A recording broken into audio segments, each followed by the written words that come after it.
আমাদের দেশে একজন মুর্শিদাবাদের হুজুর, বেরেলিদের হুজুর ফতোয়া দিয়েছে, যাদের বাচ্চা হয় না পাথরচাপড়ি মাজারে গিয়ে 3 দিন শুয়ে থাকবে, তোমাদের ছেলে হয়ে যাবে। এমন আল্লাহ, মাজারে শুলে ছেলে হয়? আমরা শুনেছি স্বামীর পাশে শুলে ছেলে হয়।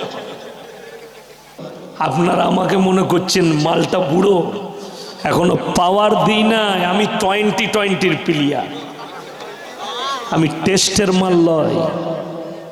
শুরু করেছি, দ্বারা পাওয়ার দুবো, বুঝবে। চলুন, আমি যেটা আপনাদেরকে বলতে চাই, আমি যখন স্কুলে পড়েছি, আমার বয়সী যারা আছে, তখন ভূগোলে পড়েছি পৃথিবীটা কমলা লেবুর মতো। পড়েছেন না পড়েননি? পরের বৈজ্ঞানিক এসে বললেন নট কমলা লেবু, পৃথিবীটা গোল ফুটবলের মতো। এখনকার কিছু বৈজ্ঞানিক বলছে নট ফুটবল, ডিম্বাকৃতি পৃথিবীটা। এরপরে আবার কিছু বৈজ্ঞানিক আসবে, তারা বলবে মালটা টেরা বেঁকা, তোদের থিওরিতে মাল আসবে না। ভূগোলে পড়েছি পৃথিবীর থেকে সূর্য 13.5 লক্ষ গুণ বড়। পড়েছেন না পড়েননি? আচ্ছা, কার বাপের মিটার দিয়ে মেপে এলো বলতে পারবেন? লেখা আছে, আন্দাজে আটকালে বলেছে। বিজ্ঞান আপেক্ষিক, আজ যেটা বলছে কাল সেটা চলবে না, আজ যেটা বলছে কাল সেটা ঘটবে না। বিজ্ঞান আপেক্ষিক। বিজ্ঞান সৃষ্টি, শুনেলেন? আবিষ্কার মানে সৃষ্টি নয়, স্টুডেন্টরা শুনে যান। আবিষ্কার মানে হচ্ছে খুঁজে পাওয়া, আবিষ্কার মানে খুঁজে পাওয়া, আবিষ্কার মানে সৃষ্টি নয়। সৃষ্টিকর্তা একজন, তিনি কে? সকলে বলুন, আল্লাহ। পৃথিবীর শুরু থেকে শেষ পর্যন্ত আল্লাহ পুরো বায়োডেটাটা কোরআনে ভরে দিয়েছেন। আর কি কি ঘটবেন সব কিছু আমার আল্লাহ জানেন। কি কি মানুষ খুঁজে পাবে, কতটা এগুবে, কত দূর কিয়ামতের আগে পর্যন্ত যাবে, আল্লাহ সব দিয়ে দিয়েছেন দুনিয়াতে। চলুন, বিজ্ঞান বলছে চন্দ্র সূর্য দাঁড়িয়ে আছে আর পৃথিবীটা ঘুরছে। আপনাদেরকে বলে দিই, চন্দ্রগ্রহণ সূর্যগ্রহণ হয় না? হয় না? হয়। চন্দ্রগ্রহণ আর সূর্যগ্রহণ হয়, শুনেলেন? তার মানেটা কি? চাঁদ যখন সূর্যকে ওভারটেক করে তখন হয় চন্দ্রগ্রহণ, সূর্য যখন চাঁদকে ওভারটেক করে তখন হয় সূর্যগ্রহণ। এইভাবে ওভারটেক করলে, আপনাদেরকে বলে দিই, এই স্টেজটা পৃথিবী, আমরা 4 জন প্রথম কাতারে বসে আছি নিজের নিজের চেয়ারে, ঠিক কি না? আচ্ছা, এই স্টেজটা যদি ঘুরে, আমাদের দিক পরিবর্তন হবে, স্থানকারও পরিবর্তন হবে? কথা বলেন। স্থান, নিজের জায়গায় বসে থাকলে স্থান পরিবর্তন হবে না।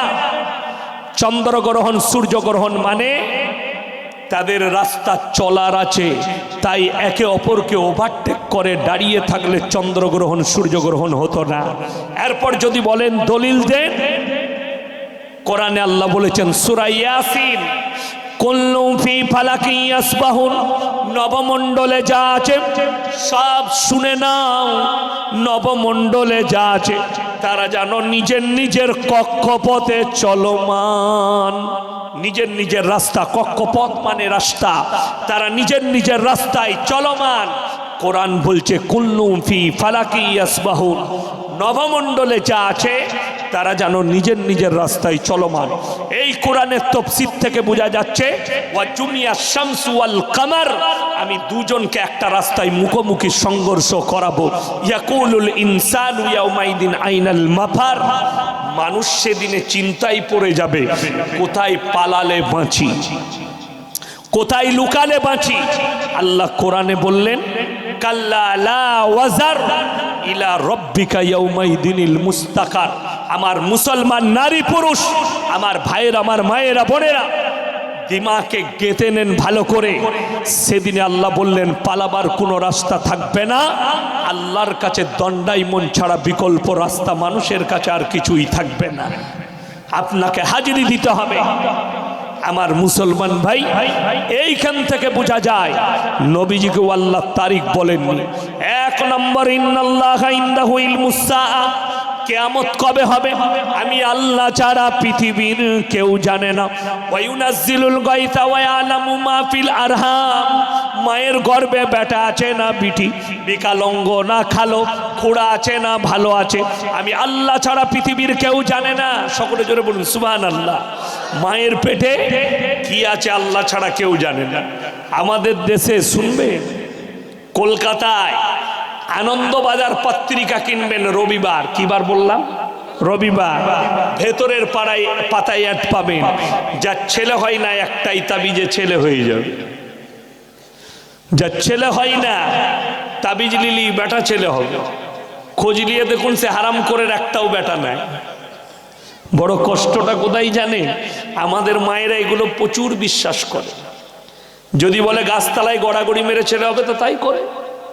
আপনাকে আমি বলে দিই, কথা বলেন ঠিক কিনা, ছেলে কোথায় শুলে হয়, স্বামীর পাশে। এ হুজুর বলছে, জিলাপি হুজুর গুটকাখোর বলছে মাজারে সুগা ছেলে হবে। নাউজবিল্লাহ, নাউজবিল্লাহ। কোরআন শুনেলেন, যারা বলবে যে গুটকাখোর, যে জিলাপি হুজুর বলবে আমার তাবিজে ছেলে হবে, তার কানটা মুচুড়ে সূরা আল ইমরান প্রথম পৃষ্ঠা, কোন সূরা বললাম, আল ইমরান, কত পারায়, 3 পারা, 3 পারা নম্বর 3, তাকে খুলবেন, প্রথম পৃষ্ঠায় আছে, হুয়াল্লাযী ইউসাউবিরুকুম ফিল আরহামি কাইফা ইয়াশা লা ইলাহা ইল্লা হুয়াল আজিজুল হাকীম।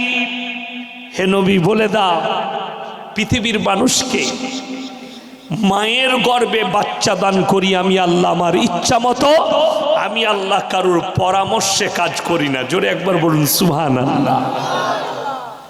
কিন্তু বিশ্বাস করুন, কষ্ট লাগে কি জানেন, আমাদের দেশের কিছু লোক বলছে মাজারে গেলে ছেলে পাবি, গাছতলায় গেলে ছেলে পাবি, ছাদতলায় গেলে ছেলে পাবি। অবাক তো এটাই লাগে।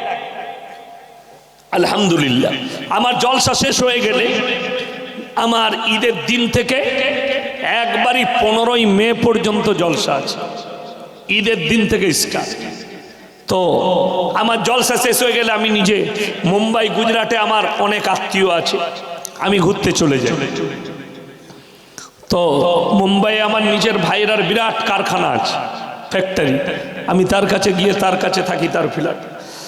কামরুল ভাই বলে আমার একজন আছে, কাছের লোক, খুব ভালোবাসেন, তিনিও আমার ভাই হয়, আমার আত্মীয়, একদম কাছের লোক। তিনাদের কাছেও যাই, ভালো মন্দ খাওয়াই। আমরা মৌলবীরা তো আল্লাহ রুজি মেপেছে লোকের ঘরে, কি বুঝলে। বোম্বেতে গেলে অনেক বন্ধু বান্ধব বলে, মৌলী সাহেব আজকে আমার দাওয়াত। মুর্শিদাবাদের একটা ছেলে আমাকে দেখতে পেয়েছে মাহিমে, কি বুঝলেন, তো বললে আমি আপনার বিরাট বড় ফ্যান, তা আমার কাছে একদিন খেতে হবে। তা আমি বললাম আলহামদুলিল্লাহ, তোমার বাড়িতে খাবো। আমি জানি না যে তার বিয়ে হয়নি, তো আমাকে দাওয়াত দিল, আমি চলে এলাম। তো আমাকে বললে চলুন, তো আমাকে নিয়ে গিয়ে বড় একটা হোটেলে নিয়ে গেল, 5 স্টার হোটেলে। তো খাবার শেষে আমাকে বললে মৌলী সাহেব একটা আইসক্রিম খান। আমি বললাম আইসক্রিম তো খাবো, বলে হ্যাঁ খান, গরমের দিনে কোনো অসুবিধা নাই। তো তাকে বললে এটা আমার খাস লোক, सबसे बढ़िया वाला एक तो आइसक्रीम लगाओ। बोले भाई एक आइसक्रीम का 800 रुपया कीमत है, दुबई से आया है आज ही, लगा दूं? बोले लगा दो। हम बोला अल्लाह जीवने तो खेते पाई ना, लोके अल्लाह दिए, अल्लाह बोलছে তোর রুজি আমি তো ওর কাছে মেপেছি, তু খা। আমরা ले लिया, চালিয়ে দিই। তো আমি আমার প্রত্যেক দিনের মামুল হচ্ছে রাতের বেলায় এশার নামাজ পড়ে খানা খাই, একবারই গিয়ে সমুদ্রের ধারে হাজি আলীর কাছে সমুদ্রের কিনারায় বসি। কেন বসি? ওখানে একটা হোটেল আছে, শুধুমাত্র ক্ষীর পাওয়া যায়, কিসের? ফলের। আপনারা চালের ক্ষীর খেয়েছেন না? খাননি? সেমুই খেয়েছেন, চালের ক্ষীর। ফলের পায়েস পাওয়া যায়, শুধু ফলের, অনলি ফর ফ্রুট, ফ্রুটের পায়েস। তো আমি সেখানে খাই, বসে বসে মজা দেখি। কি জানেন, বড় বড় ধনীরা BMW, মার্সিডিজ, অডি, জাগুয়ার, দামি দামি গাড়ি আসছে, এসে লাইন দিয়ে দাঁড়িয়ে যাচ্ছে পার্কিং করে, আর তারা 5,000 10,000 টাকার চাদর কিনে নিয়ে গিয়ে হাজি আলী বাবার মাজারে চাদর চড়াচ্ছে, আর চড়িয়ে বলছে বাবা हमको माल दे दे, बाबा हमारा कारोबार में बरकत दे, बाबा हमको एक तो बच्चा दे दे। बाबा की করে শুনতে পাই আমার জানা না, গিয়ে চাইছে।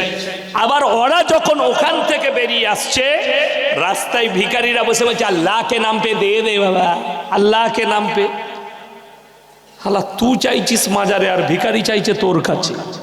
টাকাটা যদি ওইখানেই মালটা থাকবে তো তোর কাছে ও চাইবে কেন? ভেতরে ঢুকে বলবে বাবা হামকো ভিক্ষা দে দে। ও তো কোটিপতি হয়ে যাবে সঙ্গে সঙ্গে। এই মূর্খ দিকে কে বুঝাবে? আমি বলেছি এই আমার মুসলমান ভাইয়েরা, মাজারের চাদর চড়ানো জায়েজ হলে আমার রসুলের কবরটা আসমান পর্যন্ত হিরে মতি মুক্ত চাদরে ঢেকে যেত। রসুলের কবরে জায়েজ নেই, পৃথিবীর আর কোনো মৌলবি মোল্লা পীর ফকিরের জন্য জায়েজ হতে পারে। আমার মুসলমান ভাই মাজারে 10,000 টাকা দিয়ে চাদর দিচ্ছে। হাই রে মুসলমান, মাজারে যে শুয়ে আছে তাকে ঠান্ডা লাগেনি রে মূর্খ। তোর ঘরের পাশের গরিবকে ঠান্ডা লেগেছে, 10,000 টাকায় 10টা ব্ল্যাঙ্কেট কিনে দান করবি, তারা দোয়া করলে আল্লাহ রাজি হয়ে যাবে। জোরে বলুন সুবহানাল্লাহ। কিন্তু বড় কষ্ট লাগে, আমি ইয়াসিন যদি মরে যায়, আমি তো চলে গেলাম, আমার কবরে আমাদের বর্ধমানে জানেন, আমি নাম করব না জায়গার, আবার আমাকে প্রচুর গাল দিবে। এক জায়গায় বর্তমান জেলায় একজন পীর সাহেব মারা গেছে, তার কবরকে বানানো হয়েছে। কবরের ভেতরে ঘর থেকে একটা ফিলাক বুঝে তার দিয়ে একটা বাল্ব দিয়েছে। হ্যাঁ ভেতরে। বলে কি ব্যাপার? বলে পীর সাহেবের অসুবিধা হবে অন্ধকার। আমরা পীর সাহেব তো গাঁজা বিড়িও খেত, তো একটু 2-4 বান্ডিল গাঁজা মাঝে মাঝে ভরে দিবে, একটা দরজা রাখলেই ভালো হতো। এর থেকে বড় জাহিলে মুতলাকার কেউ আছে? এর থেকে বড় জাহিলে মুরাক্কাবার কেউ আছে? বড় কষ্টের বিষয়। এদিকে কে বুঝাবে? আমার মুসলমান ভাই, আমি এটাই বুঝাতে চাইছি, বাচ্চা দান করেন কে? সকলে বলুন আল্লাহ। আল্লাহ সন্তান দেয়, পীরে নয়, মাজারে নয়, গাছতলায় নয়। আমি হুগলি ডিস্ট্রিক্টে জলসাই গেলাম, এরকম প্যান্ডেলটা কোথায়? বিরাট বড় এরকম ময়দানে প্যান্ডেল হয়েছে। তো আমি হেঁটে হেঁটে এসে স্টেজে চাপলাম। স্টেজের পাশে একটা বড় গাছ, বিরাট বেঁকা গাছ, গাছেতে একটা চাদর লেপটানো আছে, গুড়াতে ঘোড়া রাখা আছে, মোমবাতি আছে, আগরবাতি আছে। তো আমি চেপে বললাম, বাবা তোমাদের এইখানে হিন্দি মুসলিমের খুব মহব্বত গো। বললে কেন হুজুর? আমি বলি এই তো হিন্দুরা এখানে পুজো করে, তোমরা এখানে জলসা করছো। বুঝো ওটা হিন্দুদের নয় হুজুর, ওটা আমাদেরই। আমি বলি এখানে আবার কি হইবে? বলে এখানেই তো পীর সাহেব আছে। আমরা ঘোড়ার ভেতরে আছে না গাছের ভেতরে? আপনারা বলুন, এই নেমো খারাম দিকে জিজ্ঞেস করো। আমাদের দেশের অমুসলিম ভাইরা মাটির তৈরি মূর্তি তৈরি করে পূজা করলে বলে মুশরিক, আল্লাহর সঙ্গে শিরক। ঠিক কিনা কথা বলেন? জায়েজ আছে জায়েজ নেই? যদি ওটা হারাম হয়, ওটা যদি শরীয়তে জায়েজ না হয়, তুমি মাটির ঘোড়া রেখে গাছতলায় চাদর টাঙ্গিয়ে, কলমা লেখার চাদর টাঙ্গিয়ে সিজদা করবে, এটা কি করে শরীয়তে জায়েজ হবে? তাইলে তো তোমরা ইব্রাহিম নবীর বাপের দলের লোক, নমরুদের দলের লোক। কেন? ইব্রাহিম নবী প্রতিবাদ করেছিল এটাই। ইব্রাহিম নবীর প্রতিবাদ এটাই ছিল, কোরআনে আছে সূরা মারিয়ামে তিনি দাওয়াত দিলেন তিনার বাপকে, ইজ ক্বালা লিআবিহি ইয়া আবাতি লিমা তা'বুদ মা লা ইয়াসমাউ ওয়া লা ইউবসিরু ওয়া লা ইউগনি আনকা শাইয়্যা। হে ইব্রাহিম, হে আমার নবী, দেখো ইব্রাহিম নবী নিজের আব্বাজানকে বললেন। 3টে কাজ ছিল ইব্রাহিম নবীর বাপের। কটা? 3টে। এক হচ্ছে মূর্তি তৈরি করা, মূর্তি বিক্রি করা, মূর্তির উপাসনা করা। যারা পুতুল তৈরি করে, যারা মূর্তি তৈরি করে, পুতুল বিক্রি করে, আপনি মেলায় মেলায় দোকান লাগান, আপনার দোকান আছে, জানদার জিনিসের মূর্তি বিক্রি করা যাবে না। যেমন ছেলেদের খেলনা পুতুল বিক্রি হয় না, হয় না?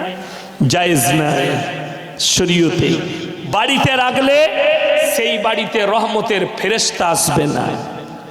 আর আলমারিতে শোকেসের ভেতরে এত বড় কুকুর কিনেছে, কাপড়ের দিয়ে রেখে দিয়েছে, আর ওইখানেই নামাজ পড়ছে।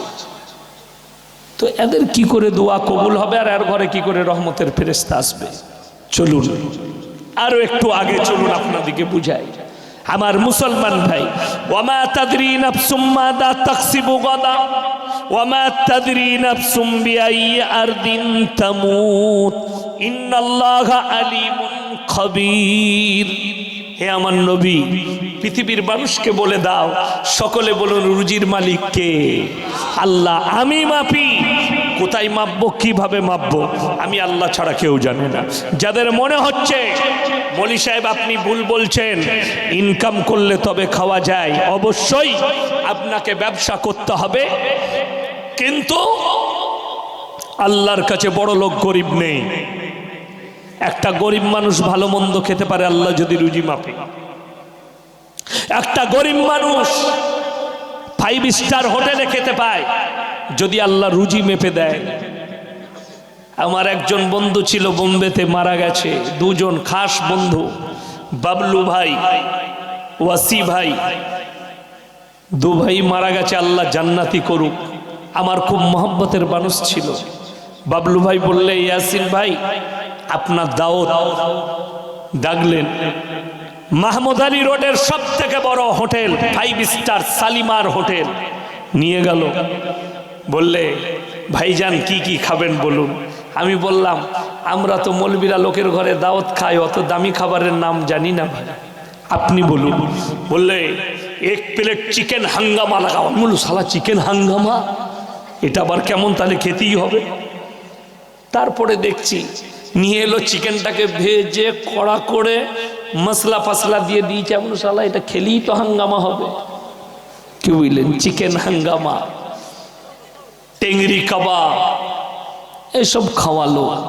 তো আমরা স্বপ্নেও ভাবতে পারি না মৌলবীরা আল্লাহ রুজি মেপেছে, খেয়ে নিয়েছে। কে দাওয়াত দিয়েছে জানি না, সে মাধ্যম, রুজি কিন্তু আল্লাহর কসম আল্লাহ মেপেছে, আল্লাহ মেপেছে। তা না হলে সকালবেলায় কালিয়া চোখে যাবেন ফজরের পরে, 100টা বড় লোক দেখতে পাবেন খালি আন্ডার প্যান্ট পরে ছুটছে। অনেকজন আবার সকালবেলায় নিজের বউকে বলছে খেপি তুই হাঁট, নাহলে তুই মরে যাবি। কি ওইটা দিয়ে কি হলো বে, বলছে শয়সু গয়কার র, কি সুগা, ডাক্তারে বলেছে 3 কিলোমিটার